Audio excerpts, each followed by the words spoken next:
This is Teachers Talk Radio, and you are listening live. Good evening and welcome to the Late Late Show. I'm Kathryn Taylor and I'm talking to you tonight live from Buckinghamshire.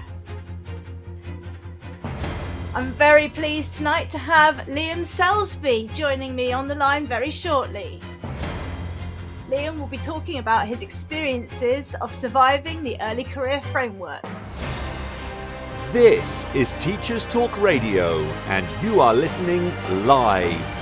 Tune in live at ttradio.org, or to join in the conversation, download the Podbean app and search Teachers Talk Radio. Follow the hashtag TTRadio.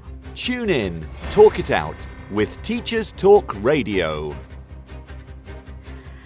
Hello and welcome to the Late Late Show. My name is Kathryn Taylor and tonight my special guest is Liam Selsby.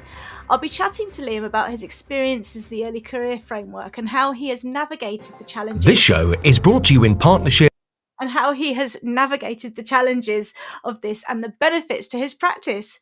We'll be also talking to Liam about his love of teaching and the place of professional learning in teachers' induction and in professional lives. But before we speak to Liam, let's hear a bit more from our sponsors.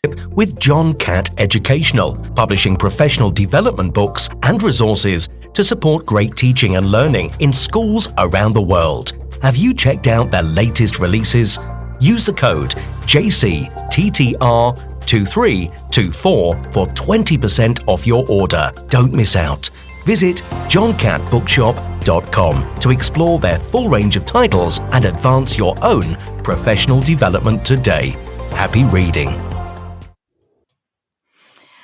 And welcome, Liam. I'm just going to bring Liam into the studio. Can you hear me okay, Liam? I can, Kathryn. Thank you for having me. You're very welcome. And, it's great to chat because I know that it's your holiday and mine as well now. So I do appreciate you giving up your time tonight. And I just wonder if you could introduce yourself and a little bit about your context, please. Yes, so I'm Liam. I'm 24 years old. I'm now the head of politics at my school and teacher of history. I'm in my second year of being an ECT and just loving the job as much as I possibly can do with all of the quirks and the stresses that it sort of brings into it. But it's a very challenging and rewarding job, really.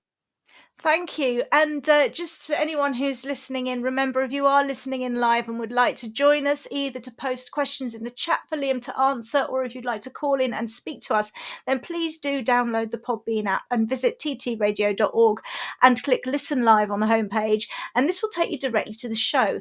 And there you can post your comments and ask questions during our conversation. Once I've spoken to Liam a bit more, I'll open up to anyone who'd like to call in. And you can call in by pressing the icon at the top of the screen on your phone's app. Click this and I'll be able to connect you. Liam, thank you for your wonderful introduction. And it's been a real pleasure working with you these last few years. I should say, full disclosure, that we do work together, and that will become very clear during our conversation, I think, as well. How are you today, Liam? Are you starting to wind down in your holidays?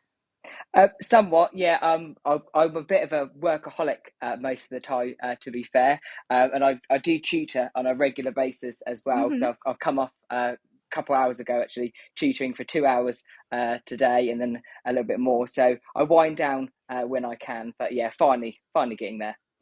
Brilliant. And is that tutoring? Is that for your A-level GCSE subjects, or do you cast the net a bit wider than that as well? So that's just my A-level politics. I used to tutor as well for GCSE history, but for most of the time, many people ask me to tutor for politics. And how are you finding that? Because politics is, I think, fair to say, it's a bit of a roller coaster, isn't it, these days? I can't imagine your textbooks are very current. No, it's really exciting how the fact that you can constantly use everything around you as a prime example, and you have loads of conversations with students and you get their opinions, and you can just so often say it's just bonkers of what's happening right now, but it just makes it so much more exciting. And as you say, the textbooks are never up to date ever, and so we barely ever kind of use the textbook just for the major theory. But it is such a exciting opportunity to be able to get young people interested in the political world and make them feel connected to everything.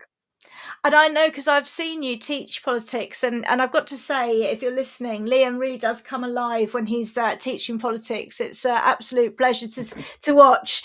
But moving away from your sort of subject, you mentioned that you're a subject leader, and that means you've got a TLR, obviously, as an early career teacher, which you've been doing for the last 6 months or so. And I just wonder if you could say a little bit about what's the day in the life for you with that additional role in your job of work?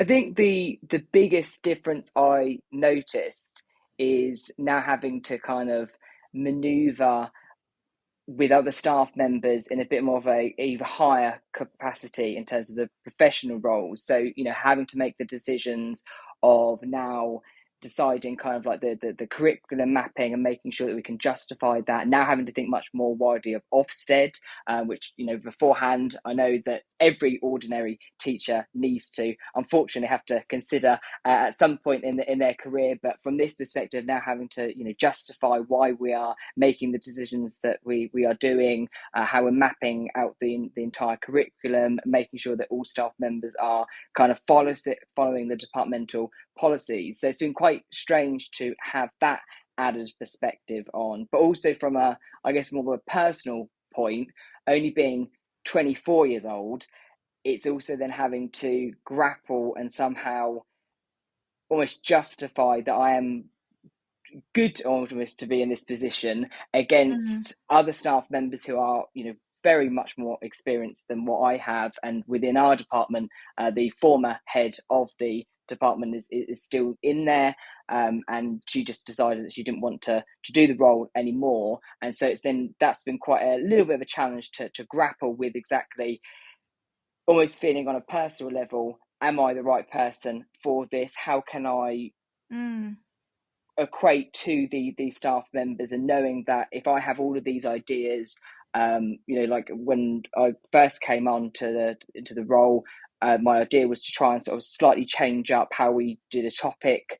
We used to do it from the very end of the year, then we moved it to about halfway through the year, and I tried to justify that capability, and luckily they all got on board, and it was trying to justify that in a way in which I thought this would be a good idea, but then also having to take into consideration that they've been teaching it for a lot longer than I have, and going, right, okay, so how can I sort of make sure that I'm not almost stepping on their toes and making them think that I'm completely dismissing their ideas, but then also wanting to put my sort of like footprint into the department. So it's been quite a unique challenge in that way, but it's been a really eye-opener to see how, when you do have those sort of like opportunities, the support and the guidance that you have from those who have been there before you is so worthwhile to listen to. No, that's really interesting, and I remember, because when I came into teaching, I was a bit older than you are now, but I did go into a head of department role very, very early on in my career, and so I completely identify what you're saying. And just like you, actually, when I went into my first school, I was the subject leader of a department of 1.5 people, as you can imagine. And the half a person had gone to be the Senko. But there's still that dynamic, isn't it? They've been doing it for years, and they've stepped aside for their own very good reasons, but you still are saying, I'm going to do this, that, and the other. And they're going, oh, that's fine. Try that. See what happens. And, it was absolutely brilliant experience, but not an easy one. And I wonder if you could just say a little bit about what do you think makes you so driven to sort of go into departmental leadership so early in your career? Oh, that's a good question. I guess it's it was knowing quite early on that when I was just joined the school, that I had already the passion for that particular subject, that I really wanted to get my hands on trying to control a bit more of it, because I just thought, when we were doing sort of bits and bobs, and I was like, oh, just tweaking this a little bit here, tweaking this a little bit there, what if this would make such a big difference? And I guess that I don't know, it's I guess even from a young age, I was quite quite mature for my age, and quite let's say, wanting to be in charge all the time. It makes me think back to when I was even in primary school, when I think I was the oldest student there, and already I took on a responsibility of almost telling everyone kind of like what to do in that sense. So it might be just my nature wanting to Natural be a born little bit leader. well, I wouldn't say sort of like going full bombardment and going in there and taking charge of everything. I wouldn't say I have the huge confidence of that, but I definitely feel that there's the sense of, well, I like that ability of where I can take that leadership control, and I'm not too afraid to, if things mess up, I will take the responsibility for that. And there is that sense of where, because you trust your staff members around you and those who work really closely with you, but then you also want to have that sense of where if something does go wrong, then you can be completely and utterly in control of that and making sure that you deal with the issues. Whereas if you're obviously from a little bit of the lower down the scale, there is, I think, sometimes that mentality of where, because that's not of your responsibility, you do just have to take a step back, because otherwise you're going to be infringing on other people's rights and responsibilities. And I think that's just, I like being I like having a sense of control, so then if anything does go wrong, then I have the ability to correct it in that pivot. way. And no, that's really interesting. I think we're probably more alike than you think, Liam. But it is so fascinating, and I just want to pick up on something else you said a moment ago, which is about Ofsted. And you've never been through one, so what are you expecting? Because they are going to knock on our door quite soon, I expect. Yes, yeah. I think almost the eye-opener that I had from both all the staff meetings that we've had a little bit in terms of conversation, a little bit of preparation, and I also remember one of the meetings that we also had at the ECT where you led, and you said how with being with a Ofsted inspector, never to be on your own with them, always making sure that if you have that ability to be with someone, make sure you are with another sort of staff member. You never have to feel kind of like that pressure. I think that from this perspective, there's always this really big stigma of being quite afraid of Ofsted, and obviously with the things that have been going on in the news and the reviews of what's been going on with Ofsted, it does make you almost, well, from a personal perspective, almost slightly fearful of what they will be like, because that not necessarily your job is on the line, but that this is the biggest kind of almost evaluation of what not just you but the whole entire school is like, and that depending on what they sort of say, that no matter whether it's a really good outcome, whether it's a bad outcome, it does have an impact regardless. And I think that it'll be interesting to see what it will be like from that perspective, and seeing is it the scary nature of what a lot of people sort of say that it is, but then equally what's been really nice, and I think it's just the nature kind of the school that we work in, is this sense of no matter what, we know that we do a good job and we try our absolute hardest, and we just have to reflect that. And I think that's for every teacher. Everyone wants to have that ability to show off that the career that we work in is one of the hardest industries. We tackle so many issues, and that sometimes almost the unfair standards of what teachers are expected to have to grapple to, sometimes you just have to go, do you know what, I have the confidence and the ability to go, we can show off that we are good at this job, and we go from there. So it's an exciting opportunity to see what Ofsted will be like, but also quite nerve-wracking at the same time. Yeah, well, I've been through two or three, I think, in my career, and the most recent one was the last one we had at our school, and I did get observed, and I won't repeat on the radio the question that a student asked me during that, because we'd get taken off the air, but it was a very rude question. It was subject specific, but it was a very, very rude question, and the Ofsted inspector was sort of laughing and saying, I handled it very, very well and made a really inclusive environment for somebody to ask such a bold question. But that's the kind of thing, when you work in the humanities, sometimes very strange things do come up. But yeah, so I can't say I'm looking forward to it, but certainly I think you're right. It's something that we need to just showcase the good work that we do, don't we? And Yeah. not allow it to sort of become something to be fearful of. And I still stand by my comment, we'll go and see them in pairs. Yeah. Right, I'm just going to play our news and messages, if that's okay. So I'm just going to mute you for a moment. When we come back, we're really going to dig into the ECF and your experiences of that, if that's okay. Yeah. Excellent, thank you. This show is brought to you in partnership with John Catt Educational, publishing professional development books and resources to support great teaching and learning in schools around the world. Have you checked out their latest releases? Use the code JCTTR2324 for 20% off your order. Don't miss out. Visit johncattbookshop.com to explore their full range of titles and advance your own professional development today. Happy reading. This is Teachers Talk Radio, and this is Teachers Talk Radio News.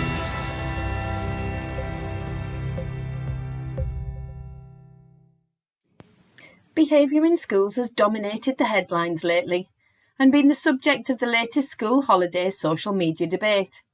Much of it sparked by several features on BBC News in the last 7 days. Using data from the survey tool TeacherTapp, the BBC report that nearly 1 in 5 teachers in England have been hit by a pupil this year. The article also goes on to say that other forms of violence, including spitting and chair throwing, were on the increase. Unions also say that members are reporting worsening violence and abuse from pupils. The BBC used TeacherTapp to ask up to 9,000 teachers in England in February and March a series of questions about behaviours. A greater proportion of primary and secondary teachers reported fighting, pushing and shoving compared with 2 years ago. The article, available on the BBC News website, features a range of testimony from teachers in both primary and secondary, all of whom say they've experienced more challenging behaviour than before.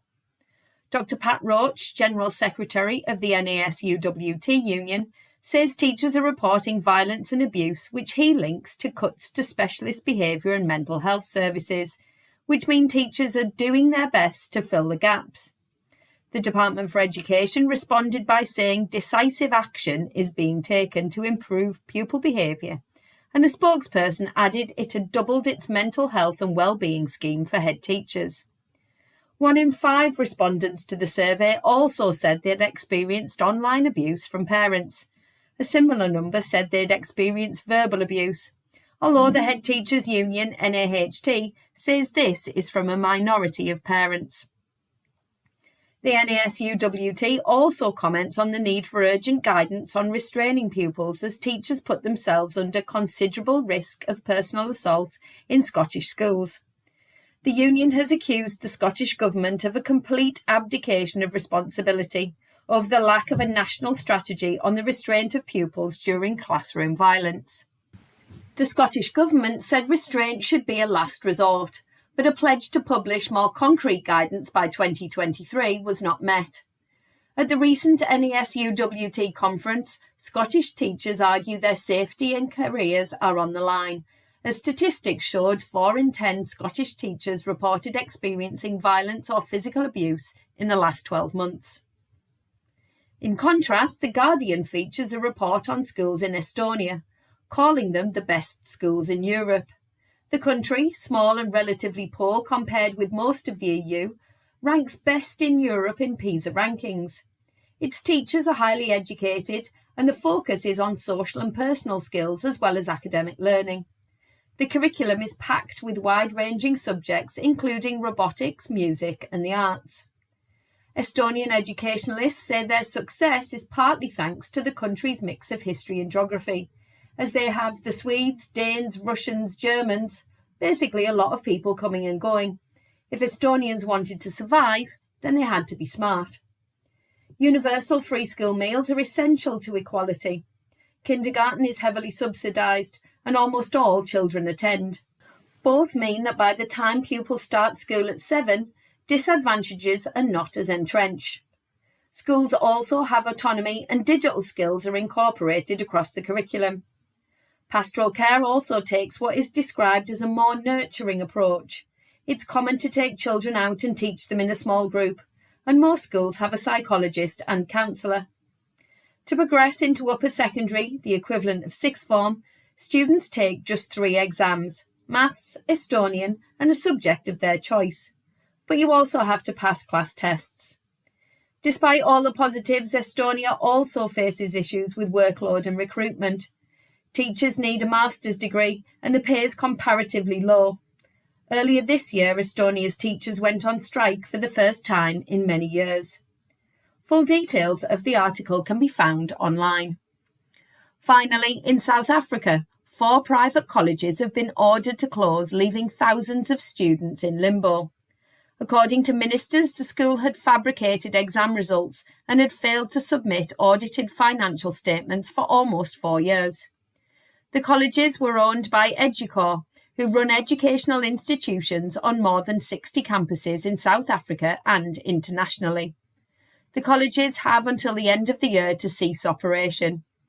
Students had complained of poor quality teaching and learning, and there have been allegations of non-payment of staff salaries. More than 13,000 students will be affected by the decision. This has been your Teachers Talk Radio News with Jo Fox. Hello and welcome back to the Late Late Show. I'm Kathryn Taylor and I'm delighted to be joined tonight by Liam Selsby, who's going to talk to us now, Liam, about your experience of the early career framework. And I've called the show rather provocatively Surviving the ECF. Would you say that you feel like you've survived something?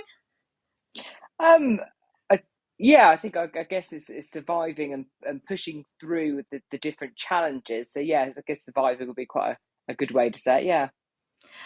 So how do you feel it was as an experience? Because obviously you have no comparison to make. I from my perspective, I've seen the NQT year. My NQT year, I've got to say, was a very interesting experience. I think I probably got observed once or twice. I think I became a much worse teacher overall. I was very much left to my own devices. I'm not surprised they changed the system, to be honest with you. So do you feel that you did learn a lot through it? How would you describe sort of what you've experienced? I think I learned quite a lot through it in the sense of a lot of reiteration. So when going through the initial training, kind of before the kind of ECT, you go kind of through a lot of the groundwork, and then obviously when you're getting actually into the proper job itself, a lot of the program I felt was quite repetitive. And obviously, I guess it needs to be in that way to make sure that everyone is got a level playing field, just in case certain institutions prioritised other aspects over another. But yeah, I think that reiteration, making sure that you feel that confidence, you were able to develop your understanding in that context. I think the biggest surprise was in the sense, as you say, that you were only observed a couple of times. I think that was almost the biggest real big difference that I noticed was now feeling that we're not going to be observed as much as we were before.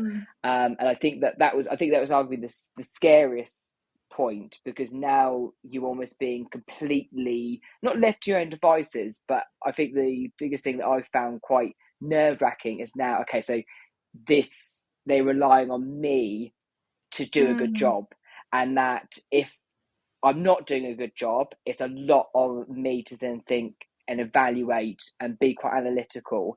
And I think naturally for most teachers, when you go into this industry, a lot of us are very self-critical, and we always want to strive to do the very best that we possibly can do. And because there are so many challenges, it makes it almost, at some points at least, an impossible job.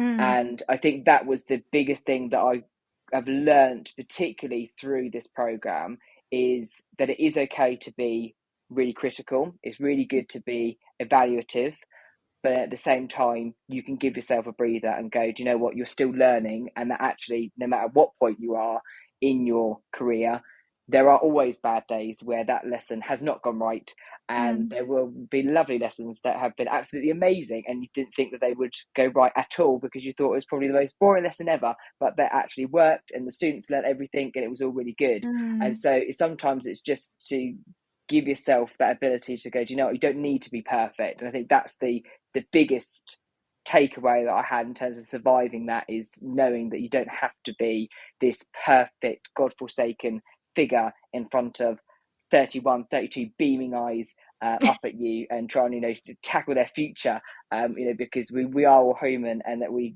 can easily sort of shape their lives in more than one way, rather than just thinking that you've got to be a sort of perfect role model.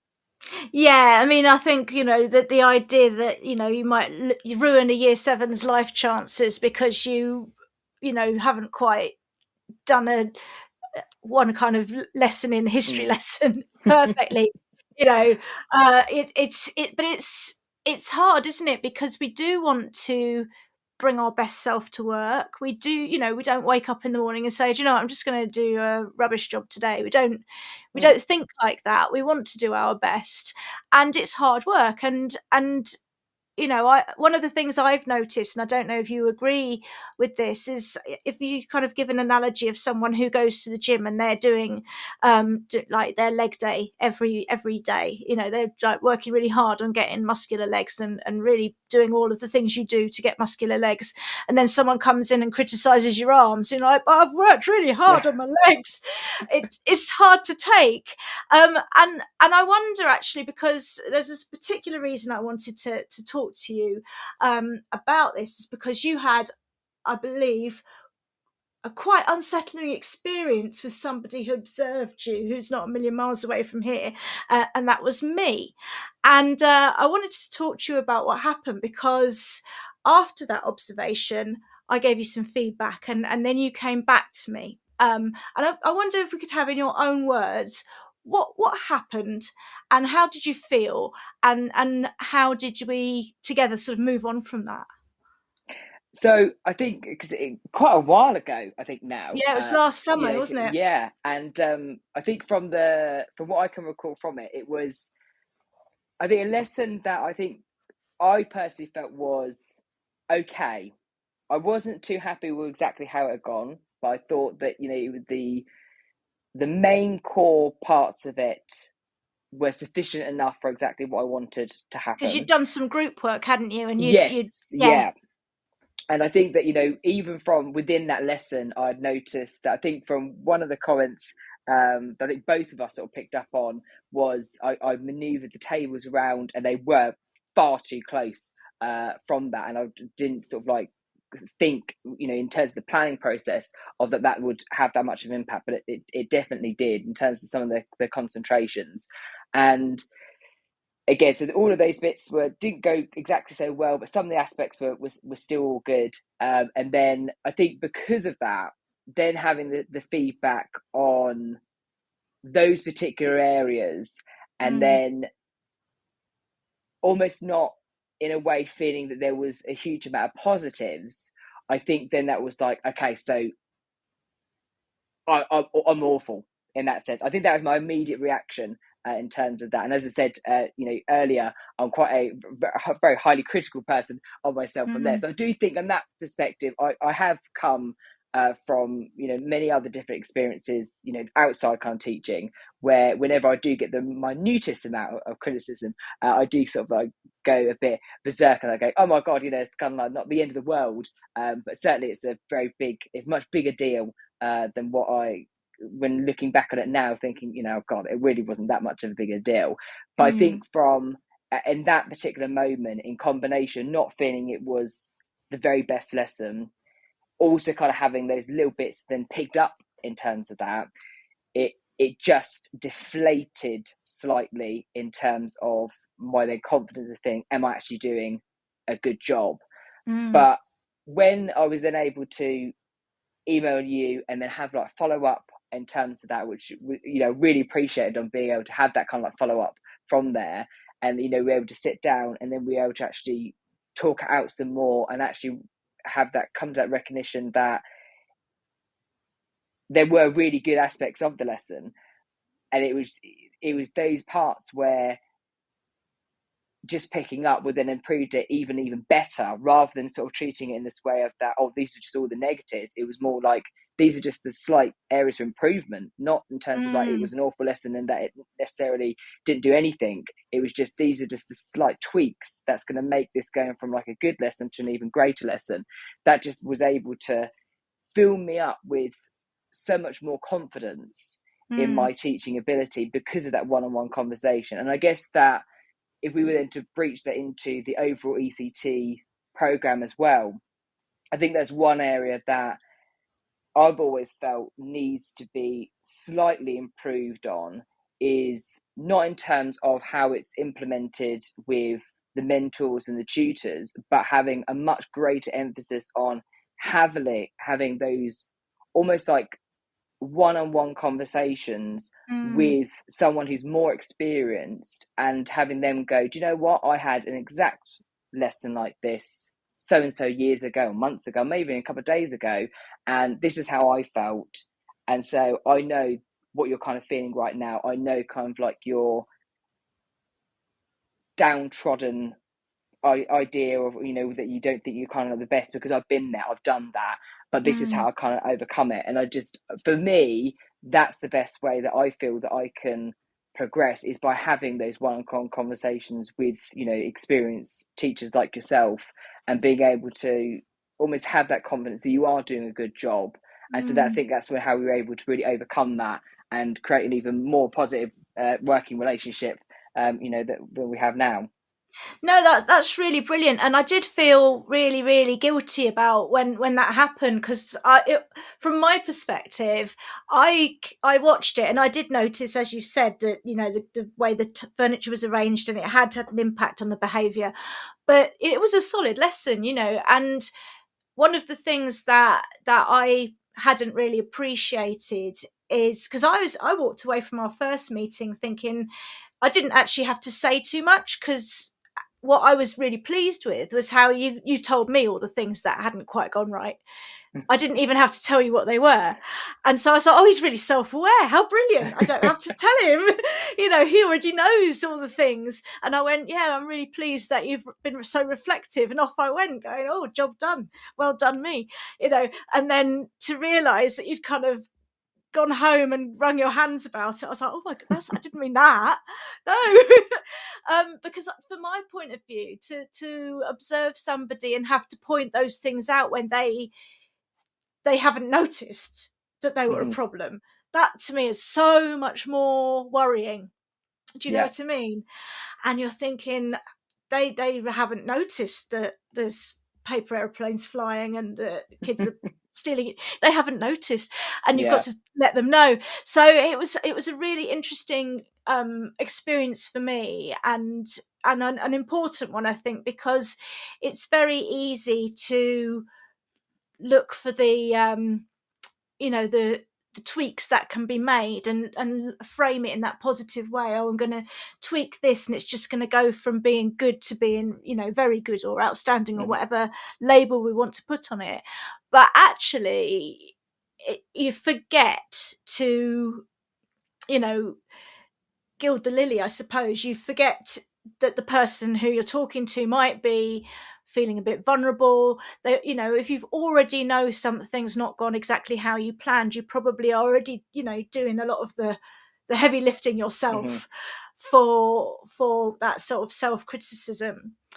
And yeah, so I think as somebody whose job it is to come in, and I'd only just started that role at that time, and I was coming around because I had to write everyone's reports, and in my role as an ITCO, and not knowing me, you might be thinking, oh crikey, this person might actually fail me. Not that that's a thing that we can do really, but you don't know what the powers are that we have, and it's you forget how you may come across, even if it's completely unintentional.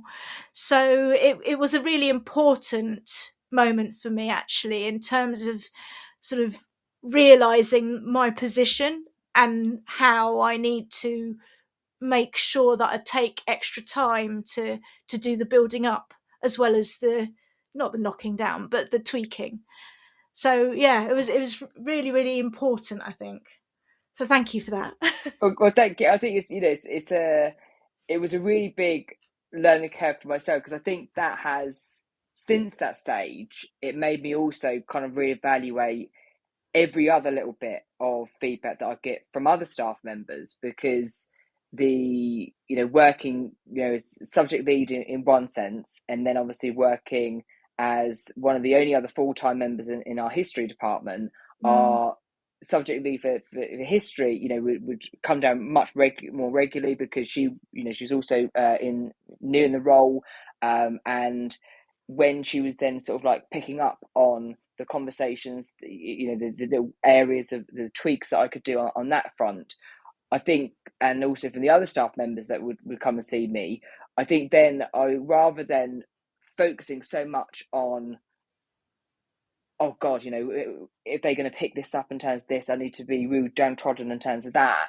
It was actually appreciating how I would actually go up to them and go, oh, did you notice this? And we would then have a conversation about recognizing both of us that, actually, yeah, that bit wasn't great.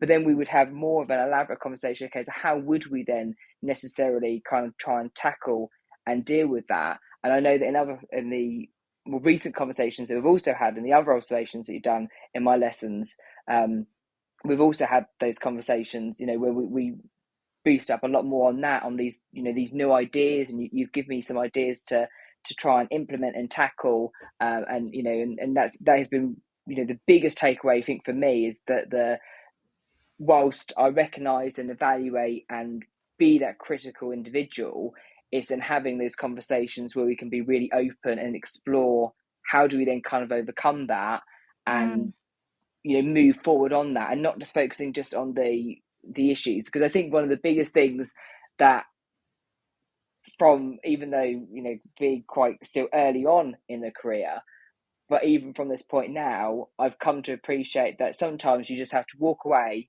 from that lesson if it wasn't a good one. You pick up the stuff of why it wasn't, but then rather than sort of focusing so much on all the bad things of why it wasn't, go, right, okay, so I know that all of these things didn't work, so how am I going to do it in the next lesson? It's going to be better. Yeah. So it's moving forward from that. And I think that's the biggest takeaway that I had from that little the brief episode that we had in there, and then moving forward from that, that's the biggest takeaway that I had from that. So if anything, it was a really good experience to have that sort of moment.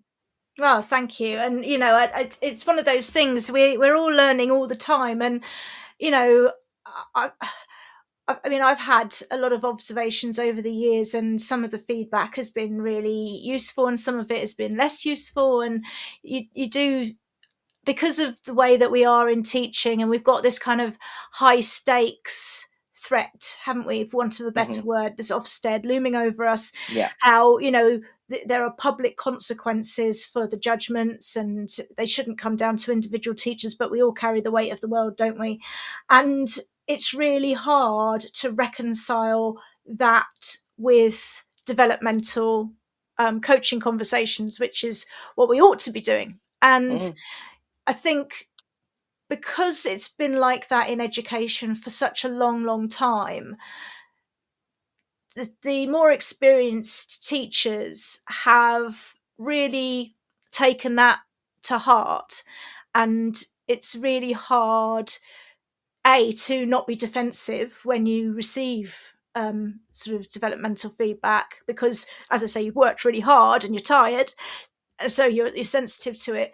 But it's also, we do feel that we are kind of, we kind of want to push each other. We don't always remember to, as I say, gild the lily a little bit. So it's a really hard balance. And this is sort of linking into my next question, which is that you're about to finish the ECF, which means that you'll go up to full timetable. You will have no formal mentoring.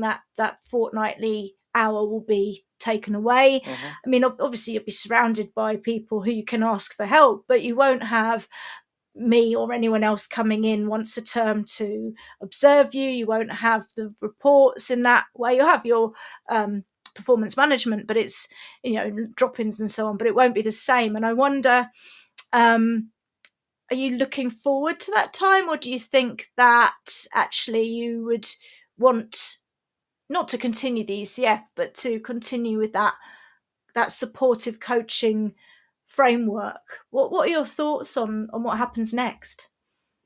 I think that it's nice knowing, I guess, these sort of like formalized reports that we have, that's a little bit more of like the crunch time, wanting to make sure that those lessons are as pristine as you could possibly kind of make them.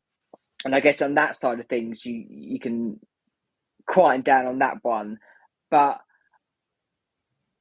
in a way, I think I've appreciated the level of support and mentoring, being sort of like really focused and making sure that someone is kind of like nearby all of those times. Exactly who you can go to, even though you can go to, obviously, as you say, all your other your colleagues in both within your own department, but also within the rest of the school. You can always kind of ask them on that sense. But I think that when it comes to this particular program, because exactly that these particular individuals, that's part of their role, is to definitively help you and allow you to kind of like improve on that area. That it's always nice to know that you can essentially go to them and have your allocated time with them. But then equally at the same time, I am looking forward to kind of going away from it, because you're able to, I guess, explore more even the boundaries that what you are currently doing now. So again, with the extended sort of timetabling, you don't always have to have this sort of like set structuring of that. I'm necessarily going to do this kind of inquiry question now. Necessarily doing this. I can choose whatever I kind of want to do.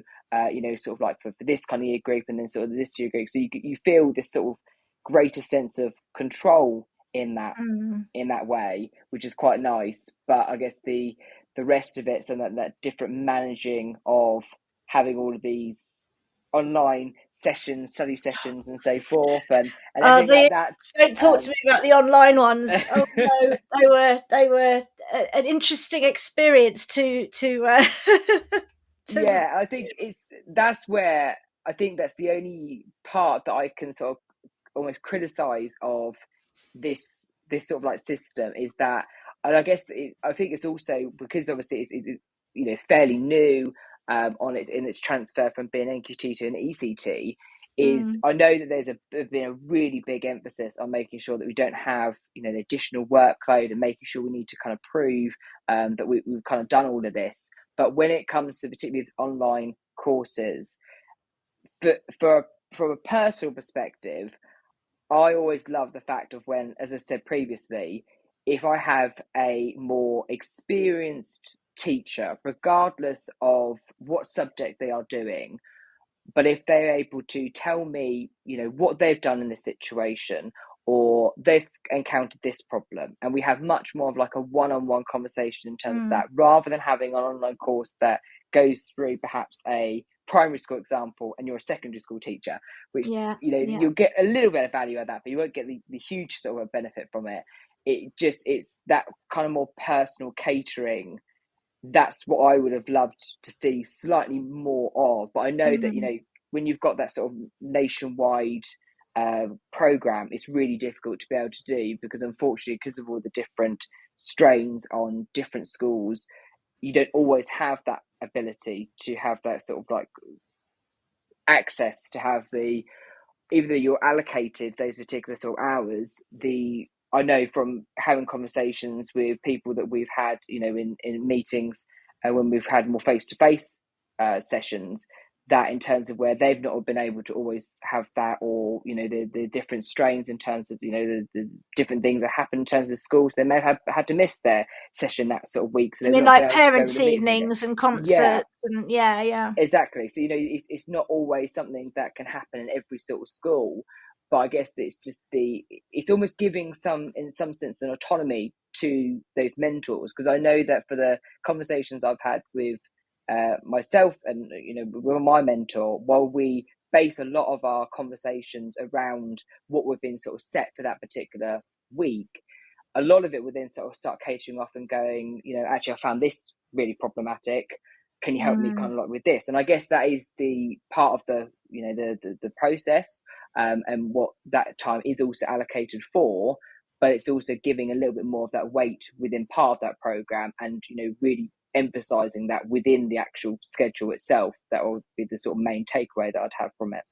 So, if I've understood you, would you place greater emphasis on the quality of the mentor rather than the content of the framework, which is perhaps just that, a framework rather than a curriculum? I don't know. Is that kind of what you're saying? Yeah, I think so, because it's when you've got this framework, because it is quite a generic basis. I think it's very easy to kind of not always tick them off, necessarily like, yep, all done that, I'm a perfect teacher now. But you can certainly pick up on different aspects all the time. But having much more of a catered basis of when the mentor is able to give you those sort of scenarios or put you in those situations, or kind of live and breathe with you those standards in and of those effects, I think that's much more of a effective way to show not only to young teachers that this is the perspective, this is the emotional baggage, this is the academic baggage that you're also having to then deal with. Because whilst with our different standards of having good quality, high quality teaching, because it is so generic, the different interpretations of what you can get from that, from everyone, from a young teacher's sort of perspective who just come into the field, whilst they may think that was an absolutely excellent lesson, someone who had 20-30 years teaching experience would be able to I think much easier pick up and go, well, actually the quality of what they've taken away isn't going to be of that kind of standard. So giving more of that autonomy to the mentors and shaping kind of the framework, I think, should be the basis rather than just having that framework. Yeah, no, I agree with you, and I think it is really important to sort of have a partnership with the mentor, so that you are sort of working towards the things that arise as part of your practice. I mean, I do think a framework's important, and I know I've said to you before that I don't always think that expertise is necessarily equal to experience, because I do think that there's a lot of good stuff in the current framework. I know it's changing as well to integrate and perhaps get some of the repetition out of it that you described earlier. So I do have high hopes. I haven't had a proper read of it yet, but I do think that there is an awful lot in the framework which is really, really positive. And I think the worst case scenario is for somebody who gets a really, really experienced mentor who has not wanted to be a mentor, or who has perhaps by default just become the mentor, and actually it's because they just happen to be the subject leader or whatever it is. And I don't think that's happened necessarily in our context, but I'm certainly aware of it happening elsewhere. And where the for example, I went to a conference, and so it was a primary maths teacher actually, and he'd come up with this. He was doing lots of non-examples, and he'd been into a school, and he'd observed some ECTs in there, and they'd all been doing all this excellent work with these non-examples, but the other teachers in the other primary classes, because they all had to follow the same curriculum at the same time, and they had been basically said, don't do it because we're not going to do it, so you can't do it. And how frustrating it was for them, because the other teachers around were just really set in their ways. And I do worry a bit about that. So I kind of like the sort of the keeping in touch with the evidence base and things like that. I mean, would you call yourself a research evidence-based practitioner these days because of the experience you've had, do you think? I'd like to think so, yeah. And I think that what you're kind of saying on the when with the benefits of the framework, it definitely has the the real big scopes. And what I hear from what it was like before, it definitely is massively improved on giving a bit more of the autonomy to, particularly for ECTs to trial out new things, and to have a bit more of that scope, and giving more of emphasis on that will definitely be the correct way to go. And I think that, again, by infringing upon us the evaluative and analytical style that we all kind of like are, or most of us, in terms of naturally kind of being teachers, I think that we naturally do scope into that way of that. We are always looking for the evidence-based side of things. And I think from my own side, I'd like to think that I'm more of an evidence-based individual. I would like to think that if I had, because time is the pure essence of any sort of teacher, we never seem to have enough of it. But it's I love thinking back of like my uni days, of where I used to be an absolute stickler for reading any sort of paper. And when I see the evidence behind it and just go, oh, great, that's fantastic. And then, being able to implement that.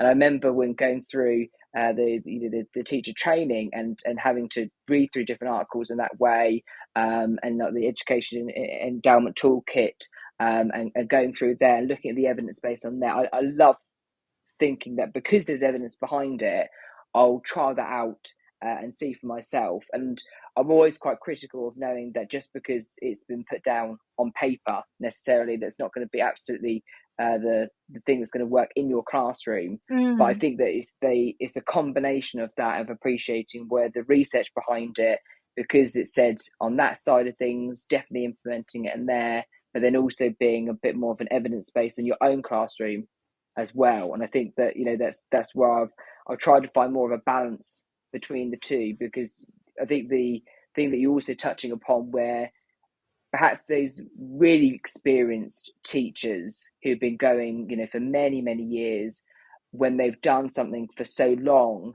in a certain capacity and they see that it's worked perhaps in previous years, it doesn't always necessarily mean that it's going to be the most articulate way to enhance learning to the absolute capacity. Whilst it might be just going to that point now, we could always strive to do even better in that way. So I think if the bigger emphasis on that combination of having the evidence in terms of research, evidence from what we've learned from the past, but then also looking at what we're doing now actually in the classroom, having all of that combination, that would be the best way forward. And I think, going back to the ECF, I quite like the emphasis in the second year on all of the sort of research practitioner and those sort of the building up to that kind of action research inquiry methodology. In fact, I think that comes through, and I have spoken to other mentors, and I know that some, well, I definitely know because they tell me, some ECTs don't like that and feel it is repetitive and they could be spending their time better. There's nothing like a survey to make people honest, but it's brilliant, and I think we do need to know. And there's things we can change and things we can't, but I think it's a very good way of setting people up with the skills to continue to conduct their own practice and research throughout their careers.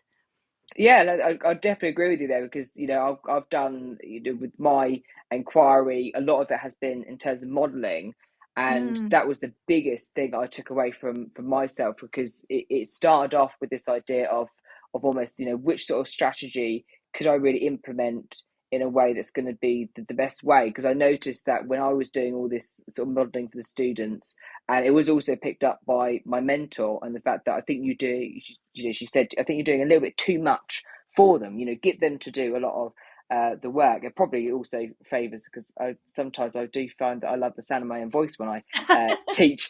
So I've definitely learnt to be a lot quieter rather than sort of talking a lot more. But it's that took me on that journey of going, right, so how do I then get the students to involve themselves way more but also guide them and have that sort of framework, and then being able to effectively take away that scaffolding and deciding from there. And how many times I've had to go back to the drawing board because at one moment I thought that it worked for, you know, this sort of set of group, and then it worked for that assessment, then all of a sudden it didn't work for another assessment, and you know the skills were almost exactly the same.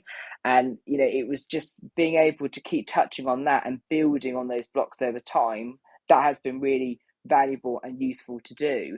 And I think that on that part of the framework, it's definitely been beneficial to have that kind of training on there. It might be because, as I say, I'm a bit biased in that sense of where I love that kind of evidence-based research and loving have the kind of data behind it. But then equally, I think it's having that ability that once you start sinking your teeth into that particular area, and I know that from the other ECTs that I've had conversations with, I think that's where they've struggled with arguably the most, is that particularly early on, not really finding an area that they knew exactly what they wanted to look at. But then at least by, I think, halfway through when we were doing the inquiry, they then found more of a niche area where they actually did find something they wanted to dive into.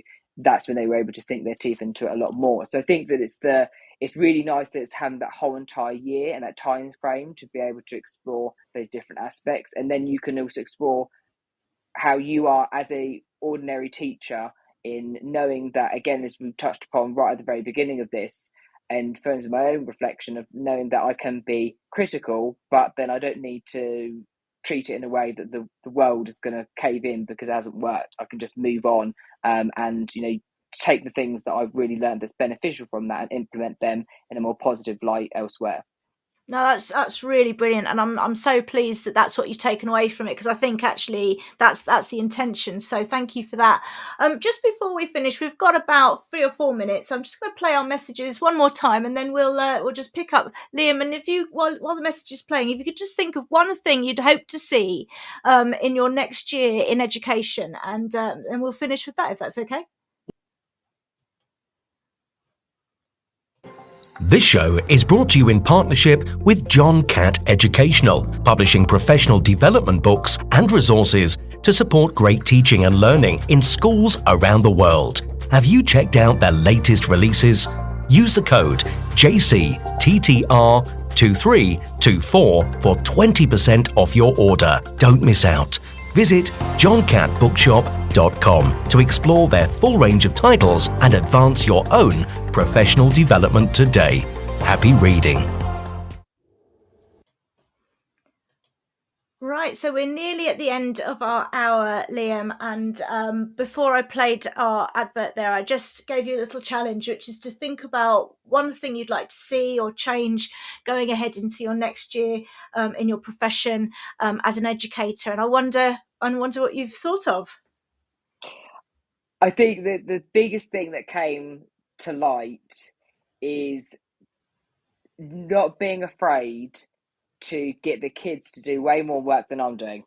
Because I give the prime example of the thinking time aspect. I've always had a really big struggle with that, and I know there's a really big emphasis not just at our school but across the teaching framework of making sure that you're giving students the time to really think about what you've asked. And I think that I've just always found it so uncomfortable to have almost like those, even it feels as someone, you know, standing at the front of the classroom having those 31 or 32 different sets of eyes staring up at you, and then when you have all these different students having their hands up, and then you just have to reiterate, I'm just going to wait a moment just to see, you know, other people being able to have to process this.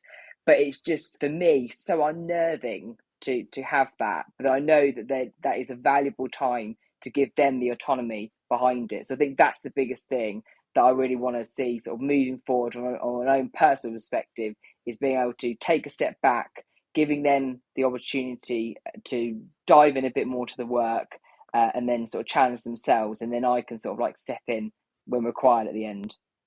That's really, really important as well. And I think we've all felt it, haven't we? That kind of, it feels like an age, but it isn't an age at all, but it feels like it is. And it feels like, you know, you're a comedian and you've died on stage or something like that. And we just want to fill that gap with stuff, don't we? Yes. But it's really, really important. And I think what I really like about your answer there is that you've said not only that we do it, but that you've got a really solid grasp of the reasons that we do it, and that, I think, is going to really help you to actually do it, if that makes sense. Yes, yeah. No, that's absolutely brilliant. I'm going to wrap it up now. Thank you, Liam, so much. You've been listening tonight to Kathryn Taylor's Late Late Show on Teachers Talk Radio. Many, many thanks to today's special guest, Liam Selsby, and to all of those who have been listening in the studio and who are listening after the fact on the podcast as well. Please remember there are so many Teachers Talk Radio shows all week, live and on the podcast. Join me again in a fortnight for some more wonderful chat with other teachers talking to teachers. Tune in, talk it out. Bye for now.